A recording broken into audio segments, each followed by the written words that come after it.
स्वागत है आपका न्यूज 80 पर। मैं हूं आपके साथ राहुल राणा। इस वक्त मैं मौजूद हूं मीरापुर विधानसभा चुनाव में, जहां पर आज समाजवादी पार्टी की सांसद इकरा हसन आज प्रचार प्रसार करने के लिए आई है। और मीरापुर का चुनावी माहौल तो आप देख ही रहे हैं, बहुत गर्म हो चुका। मुख्यमंत्री योगी आदित्यनाथ जी जब आए और उन्होंने कहा कि बारूद के ढेर पर जब समाजवादी पार्टी की सरकार थी तो मुजफ्फरनगर सुलगता था, हथियारों का जखीरा जिनके यहाँ से मिलता था, आज उन्हीं को प्रत्याशी बनाकर उन्हीं के परिवार से यहाँ सौंप दिया। सबसे पहले तो मैं उसी बयान पर आपकी प्रतिक्रिया चाहता हूँ। देखिए, बहुत आसान होता है बयानबाजी में कोई भी आरोप लगाना। अगर ऐसे कोई हालात थे, ऐसे आरोप हैं, तो सरकार भी उनकी है और 10 साल से चल रही है। अगर कुछ न्यायालय को ऐसा लगा होता, इन बातों में कोई सच्चाई होती, तो कार्रवाई अब तक हो चुकी होती। अच्छा, माहौल कैसा देख रहे हैं आप? पहली चीज आप ये। माहौल बहुत अच्छा है। हमें पूरी उम्मीद है कि जो प्रदर्शन हमारी पार्टी ने 2024 लोकसभा के चुनाव में दिखाया था, उसे दोहराने का काम करेंगे। और ये ट्रेलर है 27 का, और हमें पूरी उम्मीद है पार्टी जीतेगी। अच्छा, बंटवारे कह रहे हैं कि जो बटेंगे तो कटेंगे। अब दरअसल 4 प्रत्याशी मुस्लिम प्रत्याशी है, एक नॉन मुस्लिम प्रत्याशी एनडीए ने उतारा। आपको क्या लग रहा है, क्योंकि जहां आप खड़े हैं यहाँ भी आजाद समाज पार्टी ने अपना प्रत्याशी उतारा है, ये किस तरह से आप, क्योंकि समीकरण आपके पास क्या है जीत को लेकर? देखिए, लोकतंत्र की यही खूबसूरती है कि बहुत सी पार्टियां हैं और सब अपने अपने प्रत्याशियों को उतारती हैं, लड़ाती हैं चुनाव। लेकिन हमारी जो पार्टी है उसकी नीति सबके सामने है, उसका कार्यकाल लोगों ने देखा हुआ है और लोगों को उम्मीद है कि सिर्फ समाजवादी पार्टी ही है जो भाजपा को सत्ता से हटाने का काम करेगी।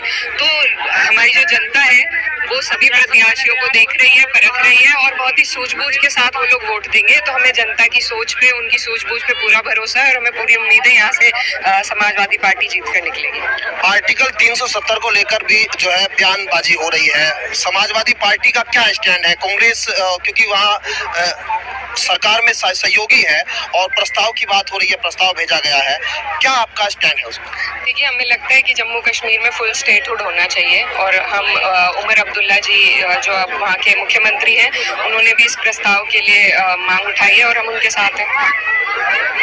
आरक्षण की बात होती है, मुस्लिमों के हक की बात होती है, माइनॉरिटी के हक की बात होती है, लेकिन क्या लगता है सरकार में यहाँ इन सब चीजों की अनदेखी?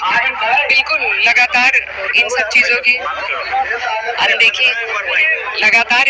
की अनदेखी हो रही है। समाज बहुत पिछड़ गया है और भाजपा का कोई योजना भाजपा की नहीं है किसी भी वर्ग के लिए, सिर्फ एक वर्ग के लिए नहीं, किसी भी वर्ग को आगे बढ़ाने के लिए भाजपा के पास कोई योजना नहीं है। लगातार वो हमारे संविधान को नजरअंदाज करने का काम करते हैं। तो ऐसी सरकार जो संविधान का भी मान सम्मान नहीं कर रही, उसका कोई फायदा नहीं है।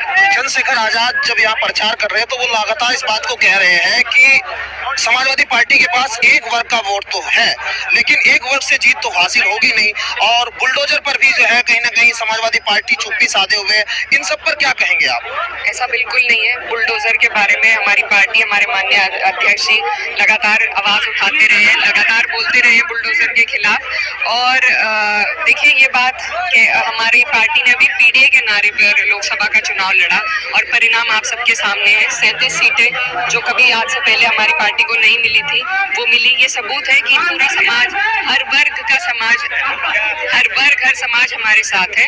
तो इन बातों में कोई सच्चाई नहीं है। धन्यवाद। चलिए, बहुत शुक्रिया। सुम्बुल जी, एक लास्ट सवाल आपसे मैं चाह रहा हूँ कि मुख्यमंत्री जी ने जो कहा, आपके परिवार को लेकर कहा, उस पर क्या जवाब आप देना चाहेंगे? हथियारों का जखीरा आपके यहाँ से मिला, बारूद के ढेर पर मुजफ्फरनगर, मतलब ये भी कहा कि कादिर राणा जो है वो सरगना रहे दंगे के। देखिए, ये तो बेबुनियादी चीजें हैं। जो लोग बाग ओखलाए हुए हैं तो वो कुछ ना कुछ दिखाएंगे। ये आरोप तो झूठे हैं। जवाब क्या देना चाहेंगे? ये बेबुनियादी ही चीजें हैं जो वो बोल रहे हैं। तो हमारे साथ बातचीत करने के लिए इकरा हसन भी थी और सुम्बुल राणा, जो सीधे तौर पर मुख्यमंत्री के आरोपों पर सीधा जवाब दिया है और मीरापुर में जीत का दावा करती हुई दिखाई दी है। मेरे सहयोगी विश्वजीत कुमार के साथ मैं राहुल राणा, न्यूज 80 मीरापुर विधानसभा सीट।